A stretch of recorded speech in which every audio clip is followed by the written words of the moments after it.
Good evening, guys. It is I, Lily Nooney, the real spiritualist, here to read to you guys chapter 11, the interaction between positive and negative upon the non-physical planes, out of the Esoteric Philosophy of Love and Marriage by Dion Fortune. If you've been following along, thank you ever so kindly. If not, what a chapter to hop in on. So A, the spiritual planes. Upon the seventh plane, all are one, and one is all. This is oft repeated axiom of esoteric philosophy. Upon this plane exist entities of two types: those that have as yet progressed but little beyond their origin, and are upon the downward or outgoing curve of evolution, and those who have completed their evolution, have risen up to the level of their source. This plane, we are told, is entirely formless. Entities of the former type have not yet achieved form, while those of the second have learnt all that form can teach them, have cast it aside together with its limitations, and attained to perfect freedom within the limits of the universe to which they belong. All are one upon this plane, we are told. The relationship existing between each unit and the rest of the plane far exceeds in intimacy and completeness the highest that is ever attained by earthly lovers in their most ecstatic moments of union. This state is the permanent, normal condition of the seventh plane, which may well be called the kingdom of heaven, for it is a state of perfect love and perfect harmony. Human lovers fear that they may lose each other in what they conceive to be a vacant, formless nirvana. On the contrary, the perfection of union, which has hitherto only been possible at rare moments between rare persons, there becomes the normal state of whole creation. Upon the seventh plane, and upon the seventh plane only, there is no differentiation into positive and negative force. This plane has sometimes been called the plane of pure pressure. Upon the sixth plane occurs the first differentiation or beginning of separateness. The universal pressure of the seventh plane causes force to flow forth in all directions, and the streams diverge as they proceed. These streams are called, in esoteric terminology, the rays, and each ray is conceived to be a special aspect of the divine nature. Each monad, as it comes into being upon the sixth plane, is found to have issued into manifestation through one ray or another, and this primal environment determines the type of the monad, for ever after it will work with the forces of other rays, but the color tone of its own ray will form the keynote of its nature, and by the gate through which it is issued forth must it return when its cycle of evolution is completed. I'm going to get a little more comfortable here. I'm sitting with my leg bent behind me. It is well known that for electricity to become active, it must flow in a circuit. The man who is completely insulated from all earth contacts can touch a live wire with impunity because he offers no channel for its force. So it is with the life force. It flows into each monad from the divine source, and having passed through the monad and energized it, flows forth into circumambient space. Then, having a circuit which is only bound by the limits of the manifested universe, and in the course of this circuit may be reduced to its lowest form of manifestation, it is finally reabsorbed by the divine as unorganized cosmic force. If, however, it is desired to perform any work with this force, it must not be allowed to radiate into space and so become unavailable. It must be concentrated into a definite channel, and, by being limited and defined, be converted into pressure, and thus made a source of energy. This is achieved by causing it to flow and return in the channel of individualized form. In the path of outgoing, it makes its own channel through each and all of the individualized monads then in existence, but a path of return, for it has to be made if its wasteful diffusion is to be prevented. This knowledge of the methods of making this path of returning is one of the secrets of practical occultism. I hope you guys are following me. The methods of achieving this flow and return are in principle the same upon all the planes, but the exact device employed differs according to the matter in which it is being carried out.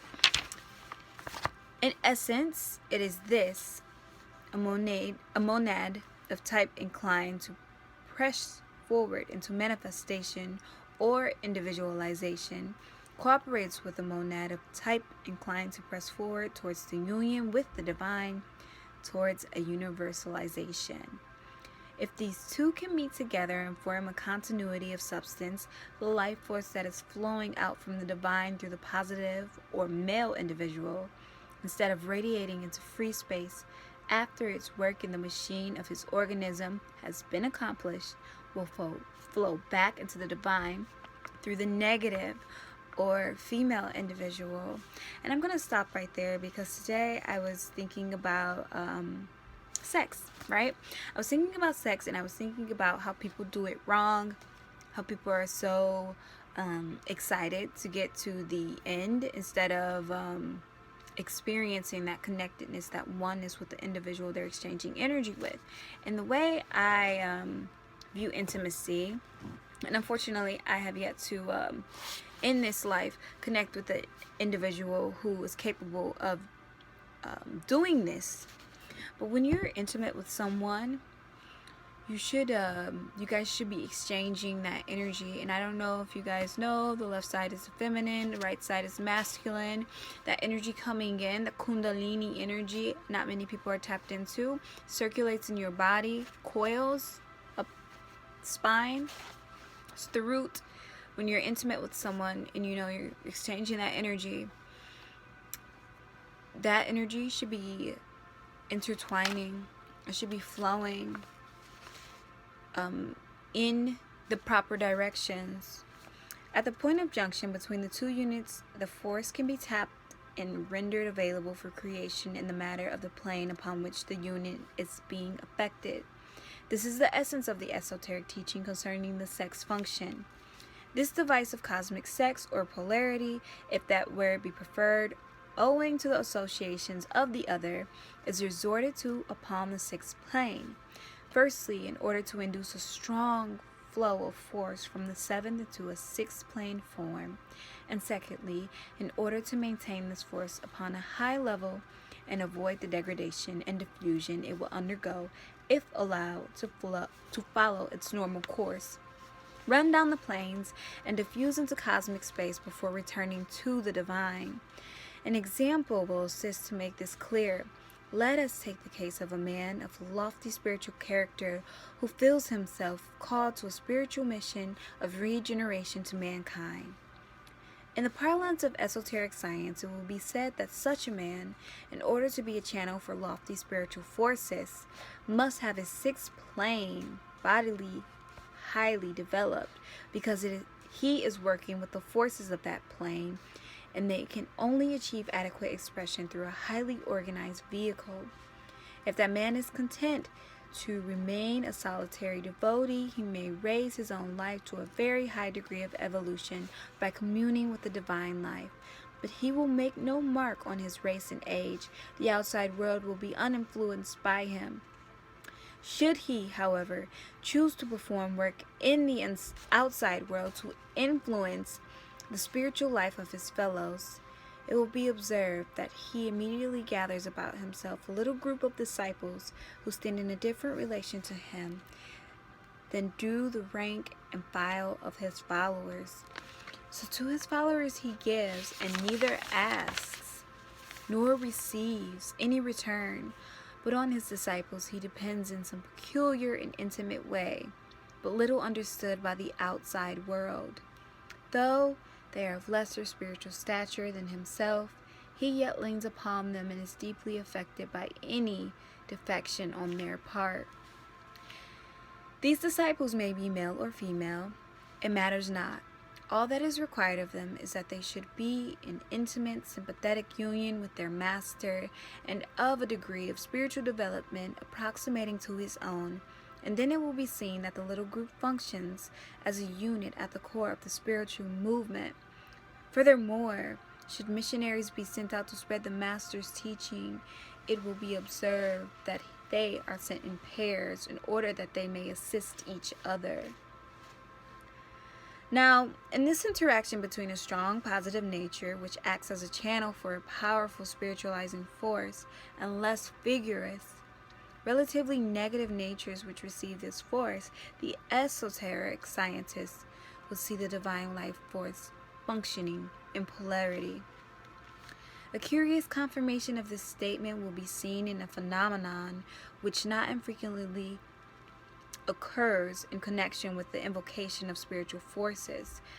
Many religious teacher founders upon the rock of sensuality, and those who succeed in steering the bark of life safely through the narrow strait of righteousness, have left record in their autobiographies of terrible struggle before the victory was won. They were tempted of the devil to an extent which is spared the ordinary mortal. Their sensual nature, to judge from the visions and thoughts they record as assailing them, must have been as strong as their spiritual nature, and it was only by an extreme asceticism that it was kept under control. Hence, mortification of the flesh and the avoidance of all possible stimulation of fleshly desires is sine qua non of the higher forms of religious devotion. I don't know if I said that right, but hopefully. Some psychologists see in this well-known phenomenon after proof that sex is at the root of all things, and regard the religious feelings of sublimations of the sexual ones, thinking that they have disposed once and for all of the spiritual life by proving its connection with sexual life. And I'm going to pause right there because recently this year I changed my entire goal professionally. I was focused on becoming a doctor of naturopathic medicine. However, I no longer have interest in practicing that type of medicine. My goal is focusing on mental health, coupling that with sexuality, and of course herbal remedies, aromatherapy, movement, diet, and nutrition. So those are my goals. Those are what I am very adept and skilled in. My soul wisdom, which I am constantly recalling back in this lifetime and immensely in this year, which is such a gift. I'm so grateful for this year because I have been able to stand in my power and activate these energies that are realigning me with my soul purpose and my passion and my goals. The esotericist, however, views the phenomenon from a different standpoint. He believes both sets of activities to be the manifestation of one and the same force, a pure divine force of the utmost sacredness, and that the form which this force takes is determined by the machine through which it functions, so that should this force run through the vehicle of the six-plane body, it will manifest as a spiritual fervor and dynamic power, and will act upon the spiritual natures of those with whom it comes into contact. Whereas, should it be run through the mental body, it will be creative intellect, and if through the physical body, sex force in the ordinary sense of the term. Yet he holds that wherever it runs, it is one and the same force, and that is its final manifestation, and procreation does not in any way degrade it, but that a force, primarily spiritual being, employed in procreation, makes procreation itself a divine and sacred act. Join me for part 2 of chapter 11.